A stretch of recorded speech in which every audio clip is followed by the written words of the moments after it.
Alright guys, thank you for checking in the Stormtopia.com and Stormtopia.com Facebook page. We're going to have our daily weather update right now. Currently you can see on our radar imagery, we got a couple rain and snow showers making their way on through the Pacific Northwest back into the Intermountain West, as well as some light snow showers in North Dakota. We got a couple rain showers right now in the Appalachians and tropical rain showers in southern Florida. Let's see what our analysis is going to be by the time we make our way out to Friday. It looks like very warm, tranquil air will be overtaking almost all the U.S. However, it will be cool and tranquil across a lot of the interior and northeast, the upper mid-Atlantic. Of course, that polar vortex over the Pacific Northwest with still rain and snow showers across that area. Now we're going to have a clipper moving through southern Canada, which is likely to bring a couple inches of snow to the southern provinces of Manitoba, Saskatchewan, and eventually Ontario, and probably Quebec by the time we make our way out to Friday into Friday evening. Is probably going to be affecting Quebec. Now by Saturday, we're still going to be looking at a nasty day across the west. Looks warm and tranquil across the east, warm to the south. Still that northern stream providing cool air. Probably a couple snow showers to the north. A couple snow showers possible in southern. Probably best chance for snow showers are going to be in the northern New England area. Now, by the time we make our way out to Sunday, looks like overtaking warmth and across the eastern U.S. Looks like we could see that polar vortex finally diving south, creating a heavier, more concentrated rain over California. Meanwhile, the Pacific Northwest begins to take a break. Now, I want to jump right into the storm that we've been watching. You know what I'm talking about, guys. It's the possible storm by the time we make our way into the longer range, like 180 hours out.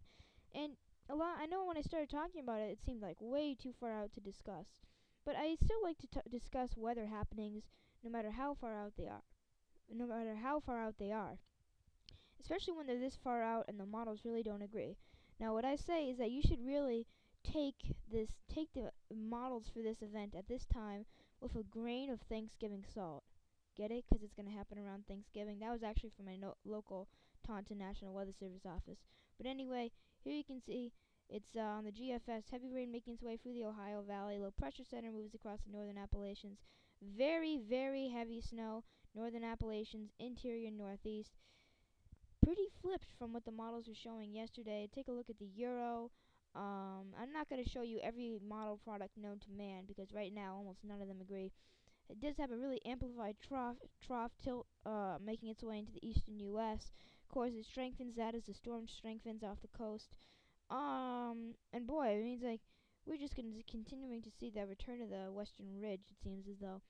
Now, that is essentially a wrap up for this video, that these models are always changing and we're just going to have to continue to track the storm, but it certainly could be significant.